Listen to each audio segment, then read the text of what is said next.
Welcome to Woodshop 101, where everything is made up and the points don't matter. Now meet the yin and yang of woodworking and the lady that keeps them in line, Jeremy, Drew, and Sam. All right, guys, so it looks like it's my episode today. So hello and welcome to my summer podcast episode. So little do Drew and Jeremy know, but I just happen to love talking to myself. So this should be a fun opportunity for me and for you guys. So I hope that you enjoy my topic today and getting to know a little bit more about me and what I do. And I also hope that my topic is informative to someone because it is a little off the beaten path and it is a little different than what Jeremy and Drew have spoken about in their own podcasts. So just a little introduction. Today's topic will be, I think, helpful for bloggers or for anybody in the business who's looking to reach out and connect with brands or, just anyone in general who really just wants to get the word out there about what they do and wants to create some new relationships and some new networking opportunities. That being said, today I'm going to speak about networking, mostly because I find that a lot of the questions I'm asked are in regard to reaching out to brands, networking with other people. I know we've touched upon this in other podcasts, but I kind of wanted to take an opportunity to use my alone time with you guys today to talk about this a little further and to give you guys my advice. I'm not an expert. I never will be. But what I can tell you is that I have worked with tons of really supportive brands who have provided me with crazy, amazing opportunities that would not have been available if it were not for having these relationships and reaching out and really learning in my own way kind of what works and what doesn't work when talking to brands. So that being said, like I said, I'm not an expert, but I'm just going to be here to provide you with my advice. So where to start? This is like really hard. It's really hard to talk to yourself actually when you're so used to having Drew and Jeremy by your side. But okay, we'll start with how to reach out in general. So my favorite thing to tell people is the worst thing that anybody can ever say is no. And once you get a bunch of no's in your life, from companies or even from people in general, you start to realize that having people say no to you really isn't that big of a deal after a while. So just keep that in the back of your head.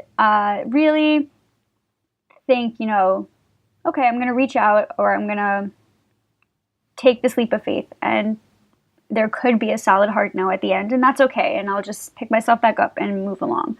So when I say that, the worst thing anybody can say is no. What I'm saying is just do it. Just reach out, take the leap. So a lot of people say, well, I want this brand to notice me. It's tough. Brands follow a lot of people. Companies follow a lot of people on social media. They have teams that are out there doing things for them.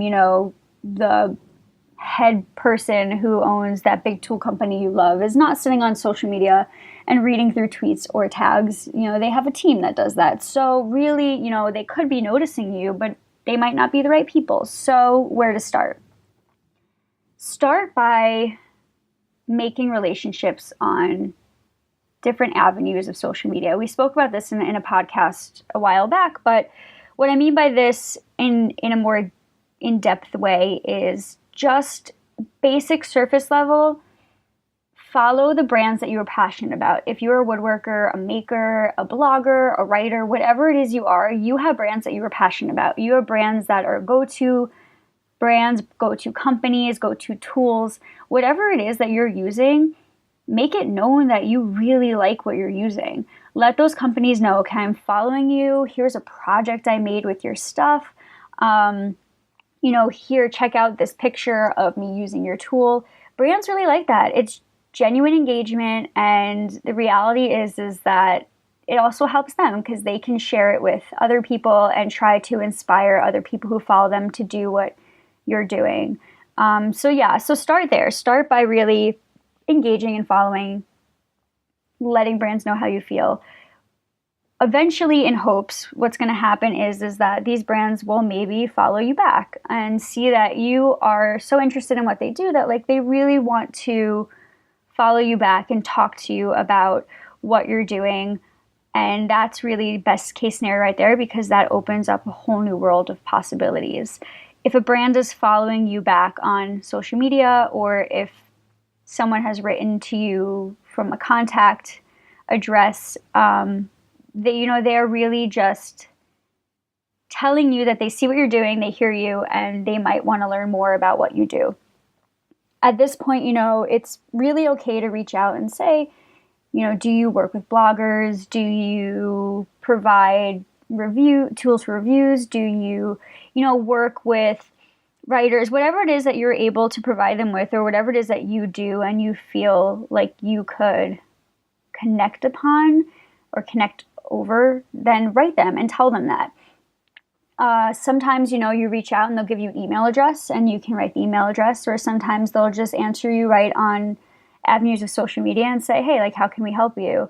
Either way, the number one thing to remember is that if you're trying to connect with a brand, or if a brand is trying to connect with you, it's because there has to be some sort of mutual benefit there. So, what are you doing that could help their brand, and what is that brand doing that can help you? There really has to be this fun, loving relationship where you guys are very much feeding off of each other positively. So think about that. If you're at that stage in your life or your company or your brand or your growth where you think that you're ready and willing to, or that you really want to reach out to somebody, the first thing you need to think of is, okay, what do I have to offer that will help this company grow? And in return, what can I provide them with that they don't already have? Because these brands have tons of people that they can advertise to and talk to, but it's not always necessarily easy for them to reach other avenues. So talk to them about what makes you unique. Talk to them about who helps you do what you do, who maybe the people who follow you are, what you can really provide to them that they don't already have. And in return, let them know how you feel also about their product. Like, how do you use their product in a genuine way? How does their product make your life easier every day? What, do they do that really helps you in the long run? And be genuine. Don't ask for things you don't need. Don't talk to brands that you're not really sure that you would like. Remain true and honest and positive, and it shows. Like, it really shows through conversation and through the way you feel about what you do and your passions. Brands and people who work in marketing are able to really tell, like, if you are BSing them, in short. I'll keep this G-rated. But really, the reality is just be passionate and let them know, hey, you have this thing, helps me out. I have this thing, it could help you out. Let's do this. And like I said, the worst thing that anybody can say is no. And if they say no, you pick yourself up by the bootstraps and you move right along and try another avenue. So really, those are my main areas of advice in that aspect. So I guess, this is a quick episode. And I just feel like I just spoke a mile a minute. So I'm going to just recap a little bit. Reach out, don't wait. If you wait for somebody to reach out to you, you'll probably be waiting for the rest of your life. So just take that leap of faith. Just try to reach out. And like I said, the worst anybody could say is no. Tell them what you have to offer them. Tell them how you genuinely feel about their brand. Ask them questions about, what they can offer you, or ask them questions about what they're looking for in a relationship with a blogger or a brand or a website or whatever it is you do. If you don't already use their product, let them know what trying out your product will mean to you and what you're trying out their product will mean to the people who are inspired by you or follow you. It really makes a world of difference to get your hands on things that are useful, but really, again, don't ask for things you don't need. Ask for things that you think that you would use and things that you think that your readers or your followers or your audience would use as well. And really just, stay true. Like I said, you have values, their brand has values. don't reach out to just try to get stuff or to just try to, get your hands on something that, again, you don't need. Just really honestly make this a lucrative opportunity for you and for the company. If you plan on reaching out to people, this is going to be a partnership. It's not going to be a one-way street. So you really have to think pretty firmly about how you're going to reach out, what you're going to say, what a relationship would mean to you, and really communicate that with the brands because they want to work with genuine people. So like I said, that's just really the gist of the advice that I give to the people who have been reaching out to me and asking about brand relationships. This is such a broad topic. We always say we're going to go down the rabbit hole, and I could talk about this topic forever. But the reality is there are just so many things that you can say here, and really just trying to narrow this down into a shorter episode was tough, but I'm hoping that I was able to provide you with some insight. I know a lot of it seems well, duh, Sam, of course you have to reach out. But no, really, I'm hoping that what I gave you isn't so much duh information and that it is a little helpful. This is, like I said, the biggest area that people ask me about, and I want to be able to provide you with my insight. I'm not an expert, but I've been around the block a few times when it comes to talking to brands, and I have figured out a little bit of what works and what doesn't work, and really just any advice that I can give to you to help you foster new relationships with your favorite brands. Anything I could do to help, I'm here. So yeah, this was a super fast, loose episode. But, if there's anything that you feel I didn't cover or anything that you wish that I elaborated more on, just leave a comment, reach out to me. My website's DIYhuntress.com. I have a contact form there. You can send me a direct contact there, or you can find me on Instagram or Facebook or Twitter at DIYhuntress. And really just shoot me a message saying A, Sam, you spoke too fast, and B, I still have a question about whatever it is that you have a question about. And I'm pretty good about answering back when I can, so I will get back to you as soon as possible. Other than that, I do hope that this was helpful for somebody. I know it wasn't woodworking specific or maker specific, but like I said, it's a popular question I get, so I thought this would be a great time to talk your ears off about it. If you guys have any other questions for me, like I said, reach out.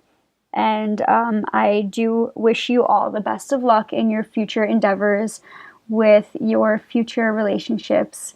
And like I said, worst anybody can say is no, but if you write me questions, I will not say no to you. I will say yes. So if you're getting some no's, just shoot me a quick email and I will try to make your day a little better. Other than that, I hope everyone has an awesome rest of summer, and I look forward to speaking with you guys more and showing you some of the stuff I'm working on. Talk to you guys soon. If you guys want to get in contact with any of us individually, we each have websites. Sam is DIYhuntress.com, and my website is rhwoodshop.com, and Jeremy's is countrysideworkshop.com. Each of us have our own contact page there. You just fill it out and it'll send us an email. We're pretty quick on responding. And if you do send us something in particular to one of our websites, still keep listening to the to the podcast, because we tend to take those questions and introduce them to the episodes that we have upcoming. So you might just hear it answered there.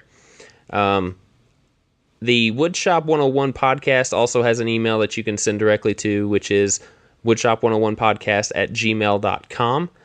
And you can also leave us a voicemail at our really fancy voicemail phone number that can be called from any landline, cell number, or basically anything that makes a phone call.